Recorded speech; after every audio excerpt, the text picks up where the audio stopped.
Hi, everyone. I'm Jack West, medical oncologist at Swedish Cancer Institute in Seattle, Washington, and the founder and CEO of GRACE, the global resource for advancing cancer education. I'm happy to be here today with Dr. Johannes Kratz, who is a resident in the Department of Surgery at Mass General Hospital in Boston, Massachusetts, and he was previously a postdoctoral fellow in the Thoracic Oncology Laboratory at the University of California, San Francisco, or UCSF, where he actually was instrumental in doing a lot of the research that he'll be talking to you about today. This is a program that we are doing as GRACE in partnership with the Longevity Foundation, and happy to present on this important topic of refining prognosis for early-stage lung cancer by molecular features. And the concept is something that Dr. Kratz will cover for you, but the idea is that really we talk a lot about staging and the utility of that in trying to determine whether people should have additional treatments or not. But can we do better than just the same crude tools we've used and move on to molecular targets?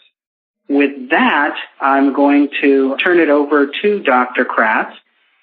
Thank you so much, Dr. West, and thank you so much for this opportunity to present our work and talk about this topic, which is, of course, of great interest to us in our laboratory. And I have to say that the GRACE Foundation is doing magnificent work and really spreading the news and the pertinent facts and new breakthroughs in lung cancer to patients and providers globally and through such a great forum. I think it's a great boon to both patients who suffer from lung cancer and the providers who help try to treat them. So thanks for inviting me to be here, and thanks for starting and being instrumental in GRACE. I'm honored to be here today, so thank you again. First, as a disclosure here, I did want to mention that I have served as a consultant for Pinpoint Genomics. This was the company that was developed to really deliver this assay into the hands of patients. It was developed very strategically and planned outreach from the UCSF laboratory to basically develop a practical clinical assay and, again, try to get into the hands of patients and not keep just as a research tool or a research idea, but really get it out there to try to benefit patients.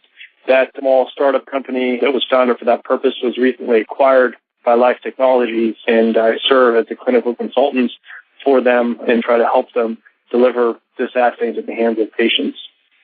The topic of lung cancer, probably to this audience, doesn't need a lot of introduction. Everybody listening probably knows it's the number one cancer killer in the United States and worldwide. There's over 200,000 cases diagnosed annually, and over 160,000 cancer deaths are attributed to lung cancer specifically every year in the United States.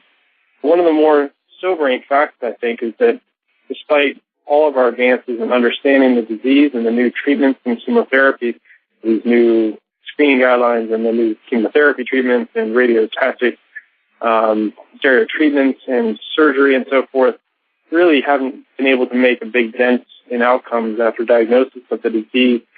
Somebody told you had lung cancer, and that was in 1975. You had a 13% chance of survival in 5 years. In 2007, 3 decades later, your chances only increased marginally to 15%.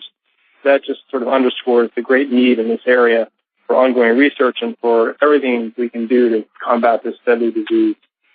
If we think about why and how we stage lung cancer, we think about the traditional staging system that's used and proposed by the AJCC, which is the Joint Commission on Cancer. They talked about the TNM staging system, and that's basically using the number of features of cancer, tumor size, local invasion, and the presence of nodal and distant metastases. And interestingly, these were proposed over 100 years ago, and they're still in use today. And assigning the tumor to one of these categories puts you in one of 7 clinical stages, 1A all the way through 4. This is very similar to other staging systems for other solid tumors.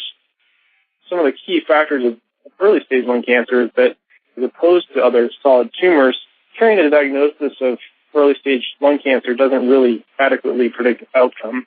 Again, if somebody tells you have early-stage lung cancer, you may think that's probably a great thing. It's better than having more advanced disease, but it's still sobering to think about the fact that even for stage 1A, which is the earliest stage and the earliest form, the least lethal form of the disease, the 5-year survival is still only about 2/3.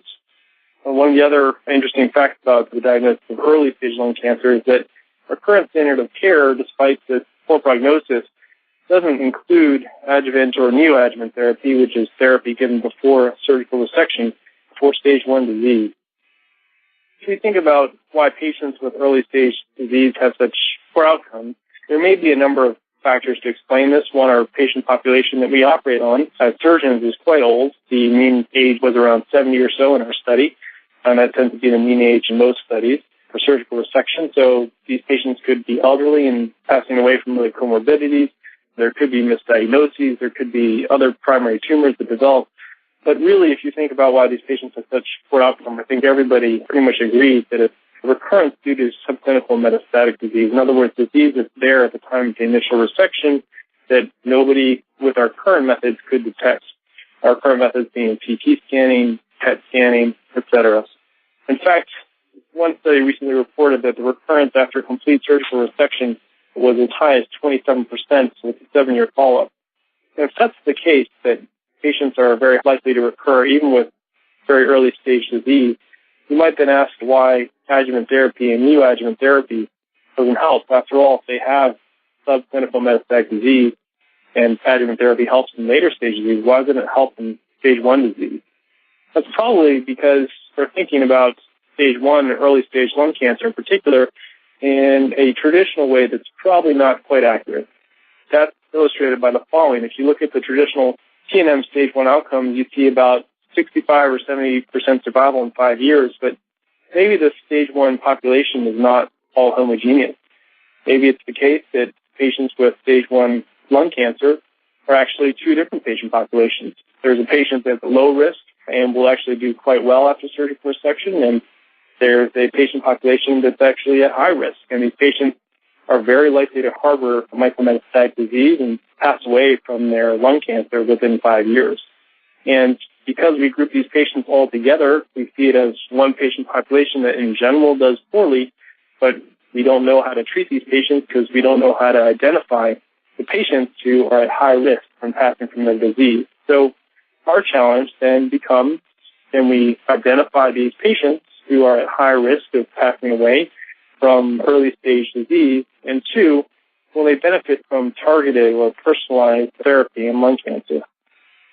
This idea to personalize cancer treatment and personalized therapy is really receiving a lot of headlines, and it's making a lot of headway into how we're going to treat cancer patients in the future. And there's 2 different aspects when we talk about molecular biomarkers that are pertinent to this idea of personalized or individualized therapy. And that is when you get diagnosed with non-small cell lung cancer, that's associated with a certain outcome. And biomarkers that help you more accurately predict what that outcome is going to be, whether you're likely to survive or pass away from your disease or how long you have for that event to occur. If you have certain biomarkers that make that process more accurate, those are labeled as prognostic biomarkers. But the other aspect, of course, of personalized therapy is the actual evaluation and treatment that you receive.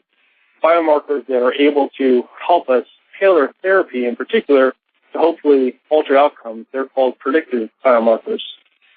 These prognostic and predictive biomarkers each contribute to the evaluation and treatment of cancer and may really benefit and push us forward to this area of personalized therapy.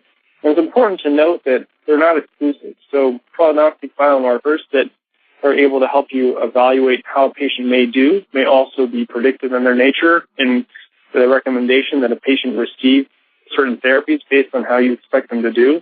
And also predictive biomarkers, in other words, biomarkers that tell you whether a patient is likely to respond to chemotherapy or a certain type of chemotherapy or not, can be very helpful in informing the patient what their expected outcome is. If they're diagnosed with a specific disease that has particular predictive biomarker that you know has very good response to a very well-tolerated chemotherapy, you may tell that patient that actually their prognosis is pretty good based on what their predictive biomarkers are telling us. So these are closely intertwined, closely interrelated, and it's very important to know that each one influences the other, and all of them are important in terms of personalizing therapy for lung cancer patients.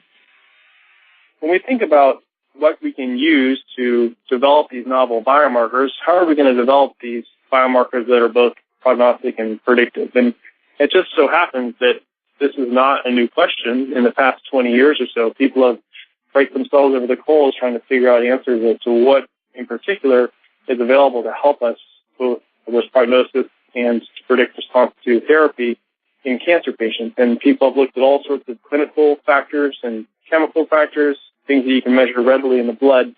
But recently, and I'm sure this comes with no great surprise, with the advent of the technology era, people are really now looking at molecular biomarkers, and molecular biomarkers basically come in two flavors. The first is proteomic biomarkers, so biomarkers that are protein-based and protein in nature and that you can measure with specific techniques.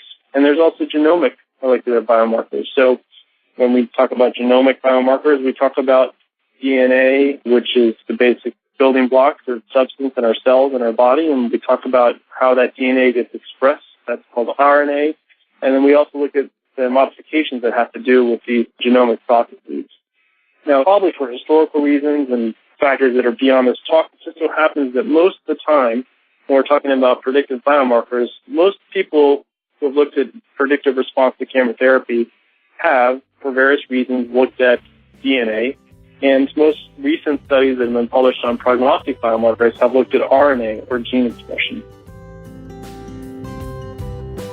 Thanks for listening. If you like and learn from our GraceCasts, you can subscribe on iTunes by just searching for the term Cancer Grace, find podcasts in the subject you want, pick a format of audio or video, and then just click subscribe. It's that easy. And for those of you who don't want to miss any of our programs, there's even a feed for all subjects. You can also find us on YouTube at Grace for Cancer Info, and that's the number 4 in one word, Grace for Cancer Info. Finally, if you haven't been there yet, please check out our Grace website at www.cancergrace.org. And don't forget that donate button in the upper right. Our content, which helps tens of thousands of cancer patients around the world every month, is made possible by your support.